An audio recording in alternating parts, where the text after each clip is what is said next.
Competition business का एक part है, एक बहुत इम्पोर्टेंट पार्ट है।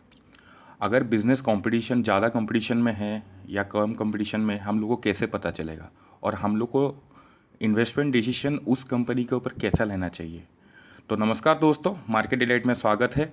आज हम लोग बात करेंगे इसी कंपटीशन के ऊपर और इस कंपटीशन को हम लोग कैसे एडवांटेज ले सकते हैं, कैसे उसको पोजीशन लेने में हम लोग का डिसीजन होना चाहिए, उसके रिगार्डिंग हम लोग बात करेंगे। आपको जैसे पता होगा, ये स्टॉक मार्केट फॉर बिगनर्स का एक सीरीज चल रहा है। ये थर्ड पार्ट है और थर्ड पार्ट में हम लोग जो डिस्कस करेंगे उसका नाम है कॉम्पिटिटिव एडवांटेज। करेक्ट, जैसे कि आप लोग का स्लाइड में आ गया होगा कॉम्पिटिटिव एडवांटेज। और बिना टाइम वेस्ट किए हम लोग चलते हैं सीधा टॉपिक के ऊपर। तो सबसे पहला जो होता है कॉम्पिटिटिव एडवांटेज में, सबसे पहला हम लोग को टॉपिक में लाना चाहिए बार्गेनिंग पावर और प्राइसिंग पावर। ठीक है ना। उसमें क्या होता है कि कौन कंपनी प्रीमियम चार्ज कर सकता है और कौन कंपनी प्रीमियम चार्ज नहीं कर सकता है। अगर कंपनी प्रीमियम चार्ज कर पाएगा, इसीलिए कर रहा है क्योंकि उसका ब्रांड वैल्यू है। तो ब्रांड वैल्यू कैसे है, तो उसको एक डायरेक्टली हम लोग बिना थ्योरी बातें किए हुए हम लोग सीधा एग्जाम्पल के साथ समझेंगे। ठीक है। तो इसको हम दो टाइप में डिवाइड किए हैं। ठीक है। सबसे पहला हो गया हम लोग का कि कंपनी का बार्गेनिंग पावर। करेक्ट, कंपनी कितना प्रीमियम चार्ज कर पाएगा कि नहीं कर पाएगा। करेक्ट। और दूसरा हो गया हम लोग का कस्टमर का बार्गेनिंग पावर। तो इसमें क्या होगा ना, सीधी सी बात है, जो कंपनी का बार्गेनिंग पावर होता है उसका वो प्रीमियम चार्ज कर पाता है, ज़्यादा मार्जिन ले पाता है। और जिसमें कस्टमर का बार्गेनिंग पावर रह जाता है, कस्टमर का प्राइसिंग पावर रह जाता है, उसमें कंपनी कुछ कर नहीं सकता, उसको सस्ता में माल बेचना ही पड़ता है। तो आप लोग सोच लो किस में इन्वेस्ट करना है, किस में नहीं करना है। अगर करना है तो क्यों करना है। ठीक है। तो मैं आपको इसको डायरेक्टली एग्जाम्पल के साथ समझाता हूँ, प्रैक्टिकल एग्जाम्पल के साथ जो हम लोग का डेली लाइफ में चलता है। हम लोग बात करते हैं लेट से सेविंग की। जो हम लोग सेविंग करते हैं ना, सैलून में या घर में सेविंग करते हैं, SHAVING, राइट। जो दाढ़ी बनाना, मूछ बनाना जो भी होता है, उसका बात कर रहा हूँ मैं। तो हम लोग का दिमाग में कौन सा ब्रांड सबसे पहले आता है? Yes, that is Gillette. ठीक है ना। तो हम लोग को नहीं लगना चाहिए कि मतलब जिलेट के अलावा हम भी कुछ भी ब्रांड, बहुत कुछ ब्रांड आ रहा है धीरे धीरे मार्केट में, घुस रहा है, स्टार्टअप बहुत सारा घुस रहा है। लाइक लेट्स सेव एक देखा था, अच्छा खासा ब्रांड आया था मार्केट में, और एक स्टार्टअप था वो।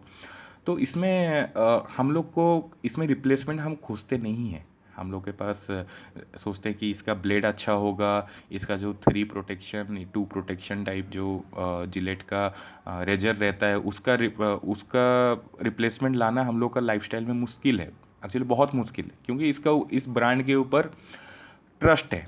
करेक्ट। तो इसी टाइप का कंपनी, जैसे जिलेट टाइप का कंपनी में जिलेट आराम से प्रीमियम चार्ज कर सकता है। That is due to because his brand value. Correct. तो इसलिए इसमें मार्जिन आपको ज़्यादा मिलेगा, आपका प्रॉफिट मार्जिन ज़्यादा बढ़ते हुए मिलेगा। ठीक है ना। तो जिलेट का प्राइस तो आपका स्टॉक प्राइस आपको तो हर जगह मिल ही जाएगा, आपके पास उसका सोर्स है। जो सोर्स नहीं है, जो चीज़ आप लोग सीख नहीं सकते नॉर्मल वेबसाइट में, मैं आपको वही चीज़ सिखा रहा हूँ। ठीक है। तो और एक इसका एग्जांपल लेता हूँ आपको, ताकि सोचने के लिए आपको थोड़ा सा इजी हो जाएगा। जैसे कि हम लोग को कहीं पे जाना है, ठीक है, फ़्लाइट ट्रैवल करना है। करेक्ट। और हम लोग कौन सा फ़्लाइट को चूज करेंगे?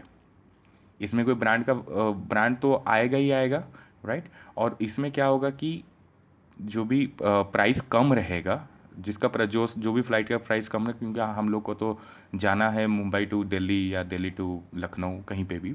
तो हम लोग को उसमें जो भी प्राइस कम रहेगा उसमें ही हम लोग को काम करना है। और हम लोग देखेंगे कि कौन सा सबसे चीपेस्ट एयरलाइन से जो भी कम प्राइस में आपका ट्रैवल एक्सपेंडिचर बियर कर सकता है, और हम लोग को एक जगह से दूसरी जगह पहुंच सकता है।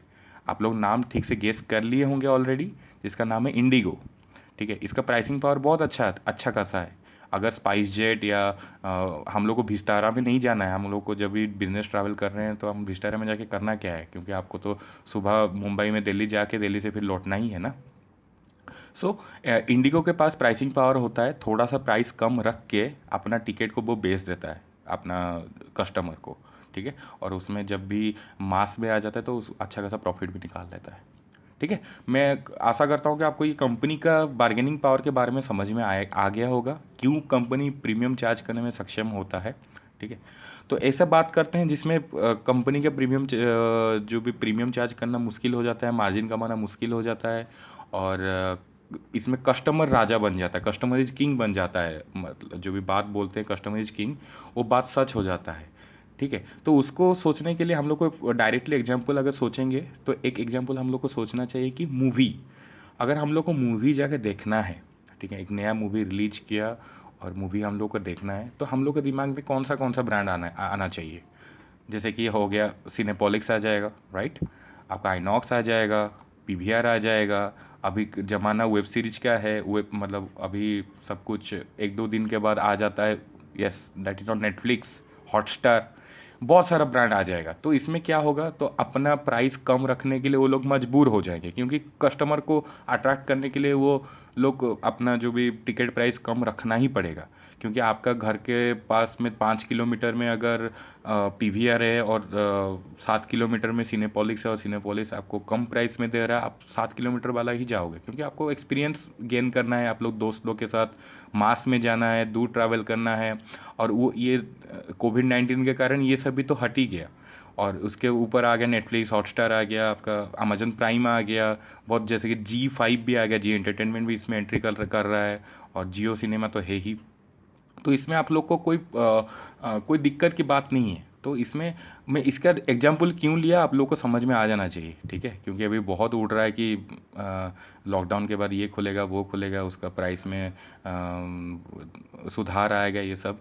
तो अगर आप चाहते हो कि मैं ये सिनेमा का जो भी है थिएटर स्क्रीन के बारे में उसके ऊपर कोई वीडियो बनाऊँ, प्रॉपर वीडियो, ऑनेस्ट वीडियो, तो आप मेरे को कमेंट सेक्शन में बताइए। सबसे ज़्यादा अगर कमेंट आएगा तो तब जाके मैं इसके ऊपर वीडियो बनाऊंगा, क्योंकि ज़्यादा से ज़्यादा यूट्यूबर्स अभी जो भी एनालिस्ट हैं वहाँ पे वो लोग पूरा एकदम अच्छा खासा प्रमोट कर रहे हैं, राइट। तो जो भी ऑनेस्ट रिव्यू है जानने के लिए मेरे को अच्छा खासा इसमें व्यू भी चाहिए, और मैं अलग से वीडियो इसके लिए अपलोड कर लूँगा। ठीक है। तो मैं आशा करता हूँ बार्गेनिंग पावर समझ में आ गया होगा, किसके पास कौन सा केस में कंपनी के पास है, कौन सा केस में कस्टमर के पास है। ठीक है। तो आगे चलते हैं, दूसरा वाला जो कॉम्पिटेटिव एडवांटेज है उसको जानने से पहले मैं आपको एक टास्क देना चाहता हूँ। ये वाला जो कंपनी है, नाम नहीं बताऊंगा, नाम आप लोगों को पता चल ही गया होगा। ठीक है। तो मेरे को आपको बताना है कमेंट सेक्शन में कि ये कंपनी का बार्गेनिंग पावर वाला कंपनी है या कस्टमर का बार्गेनिंग पावर वाला कंपनी है। ठीक है। मतलब कंपनी एडवांटेज में है या कस्टमर एडवांटेज में है। अगर आपको पूरा लिखने का ज़रूरत नहीं कमेंट सेक्शन में, अगर आपका जो आंसर है कंपनी का बार्गेनिंग पावर है तो आपको खाली लिख देना है ए, और कस्टमर का है तो बी लिख देना है। ठीक है। ये आप लोग के लिए टास्क है, और आप लोग इसमें थोड़ा सोच के मेरे को कमेंट सेक्शन में जवाब बताइएगा, तब मेरे को समझ में आएगा कि आप लोग कितना समझ रहे हो, और कितना आप लोग का डाउट निकल रहा है, और कितना कन्फ्यूजन आ रहा है। ठीक है। तो सेकंड पे चलते हैं। सेकंड हम लोग का कॉम्पिटिटिव एडवांटेज क्या है, दैट इज सब्सटीट्यूट एडवांटेज। मतलब कितना चेंज हो सकता है, राइट। तो इसमें मैं एक चीज़ बताऊंगा आपको, आप वही डेली लाइफस्टाइल में चलिए, उसमें क्या करना है क्या नहीं करना है, तो ताकि आप लोग को समझ में आ जाएगा। ठीक है। तो हम लोग चलते हैं टूथपेस्ट के ऊपर। सुबह उठ के जो टूथपेस्ट हम लोग यूज करते हैं, ब्रश यूज करते हैं, तो अगर आपका दिमाग में आता है कि मतलब कौन सा जो भी होता है कि कौन सा टूथपेस्ट हमको यूज करना है, तो ऑब्वियसली सबसे पहले नाम आ जाएगा कोलगेट का। ठीक है। अगर किस दुकान में कोलगेट नहीं है तो आप लोग क्या करोगे, छोड़ के आ जाओगे, सुबह ब्रश नहीं करोगे, ऐसा बात तो है नहीं। और कहीं पे दूसरा जगह में गए हो तो उसमें तो आप कोलगेट मिलेगा नहीं मिलेगा, हालांकि इसका डिस्ट्रीब्यूशन बहुत काफ़ी अच्छा है, डिस्ट्रीब्यूशन नेटवर्क बहुत अच्छा है, फिर भी आपको रिप्लेसमेंट मिलेगा। रिप्लेसमेंट लोगे ना, ये सब कोर्स लोगे, क्योंकि आपको तो ब्रश करना ही है सुबह। ठीक है। तो उसके जगह आपका सेंसोडाइन मिल जाए, आपका डाबर रेड टूथपेस्ट मिल जाए, डाबर दंतमंजन मिल जाए, या कभी कभी हम लोग का रामदेव बाबा का प्रोडक्ट मिल जाए दंतकांति, तो उसको आप यूज कर लोगे। ठीक है। तो आपके पास सब्स्टिट्यूट का ऑप्शन है, तो इस केस में कंपनी अपना प्रीमियम उतना चार्ज नहीं कर पाएगा, करेक्ट। अगर मैं आपको बोलूं कि आप ज्वेलरी खरीदना है, एक ब्रांडेड ज्वेलरी खरीदना है, तो आपका किस से खरीदोगे, आप नॉर्मल आप सपोज एक जगह से दूसरी जगह आप शिफ्ट हुए, मतलब एक सिटी से दूसरा सिटी शिफ्ट हुए आप, तो वहाँ पे कौन सा आप लोकल लोकल में आपको पता होता है कि कौन सा अच्छा ज्वेलरी है कौन सा नहीं लोकल ज्वेलरी। जब आप टाउन का लेवल में जाते हो, आपका जो सिटी चेंज होता है, तो आप लोग किसको फोकस करोगे? जो ऑब्वियसली जो ट्रस्टेड ब्रांड है, इसमें ट्रस्टेड ब्रांड में नंबर 1 ब्रांड आ जाता है ज्वेलरी में, yes that is Tanishq, Tata Tata का ब्रांड है। तो इसमें तनिष्क क्या कर सकता है कि अपना प्रीमियम चार्जेस कर सकता है और अच्छा खासा प्रॉफिट कमा सकता है। इसलिए टाइटन का टाइटन ये is the product of the Titan, right? तो टाइटन का प्राइस क्या कहाँ कहाँ से कहाँ तक पहुँच गया है और कितना अच्छा अच्छा इन्वेस्टर इसमें इन्वेस्ट किए हैं, आप लोगों को पता ही होगा। इसमें डिटेल में बात करके आपका टाइम वेस्ट नहीं करने वाला हूँ मैं, ठीक है? तो ये बस सेकेंड वाला आपको समझ में आ गया होगा, I hope and I am sure also. पूरा मैं कोई टेक्स्ट नहीं लिखा हूँ, सीधा ब्रांड का फ़ोटो दिया हूँ उसके साथ आपको समझ में, ताकि आपको समझ में आ जाए, आपका डेली लाइफ में यूज होता है, ठीक है? तो आखिरी वाला जो ये 3 टाइप का होता है, तो आखिरी वाला जो कॉम्पिटेटिव एडवांटेज उसके उसके पास चलते हैं। उसका नाम है इंडस्ट्री में एंट्री बैरियर कितना है, मार्केट में उसको एंट्री करने में कितना बैरियर मिलता है, वो भी एक एडवांटेज है। अगर जिसको ज़्यादा बैरियर मिलता होगा उसी इंडस्ट्री में जो जो कम ही प्लेयर होंगे, और उसी कम ही प्लेयर अच्छा खासा उनका प्रीमियम चार्ज कर सकते हैं और उसको उनका बिजनेस को बढ़ा सकते हैं, क्योंकि लोगों के पास और ऑप्शन ही नहीं बचेगा, ठीक है? एक छोटा सा एग्जांपल देना चाहता हूँ, एग्जांपल तो बहुत है, ठीक है? मैं बोल रहा हूँ बैंक, जो कि प्राइवेट बैंक है, स्पेशली प्राइवेट बैंक। अभी तो आप देख रहे हो बैंकिंग लाइसेंस देना बंद हो गया, लगभग जीरो हो गया, और येस बैंक का हालत तो आपको देख ही पा रहे हो, ठीक है ना? और इसमें banking licence, private banking licence मिलना भी बहुत मुश्किल है। टाटा जैसा ब्रांड भी फेल कर गया, आपका एयरटेल, पेटीएम, वो सब जो प्राइवेट बैंक वाला जो भी उसका होना चाहिए, उसका तो सब मतलब जा ही रहा है। अगर भी कोई कोई किसी को मिल जाता है, तो जब तक पुराना बैंक नहीं होगा, आजकल लोग उसमें डिपॉजिट करना बंद ही कर दिए हैं, ठीक है? तो ये हो गया एंट्री बैरियर, ठीक है? अगर आप आईसीआईसी बैंक, एचडीएफसी बैंक देखोगे, तो उसमें लोगों का ऊपर ट्रस्ट है, लोगों को उनके ऊपर ट्रस्ट है, करेक्ट? तो उसमें वो लोग एडवांटेज उठाते हैं, ठीक है ना? तो इसमें आप लोग को फोकस करना चाहिए।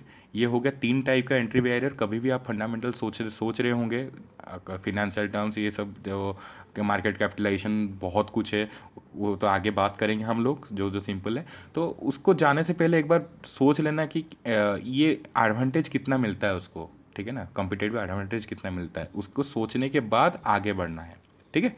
तो ये था बेसिक रूल, और आपको समझ में आ गया होगा। ये थोड़ा सा यूनिक चीज़ था मेरे हिसाब से। तो सोच लो आपको क्या करना क्या नहीं है।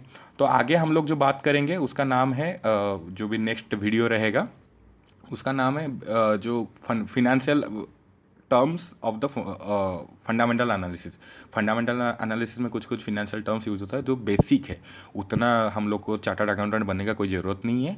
नॉर्मल सा चीज़ हम लोग बात करेंगे, तो उसी हिसाब से आप लोग को थोड़ा सा सीखने में मदद मिलेगा और जल्दी सीख पाओगे, क्योंकि ये मैं इसी सीरीज का वही कमिटमेंट है कि बेसिक टू बेसिक जो भी आदमी लोग हैं उसमें जो भी इन्वेस्टमेंट वर्ल्ड में एंट्री करना चाहते हैं वो लोग समझ पाएँ एटलीस्ट, करेक्ट?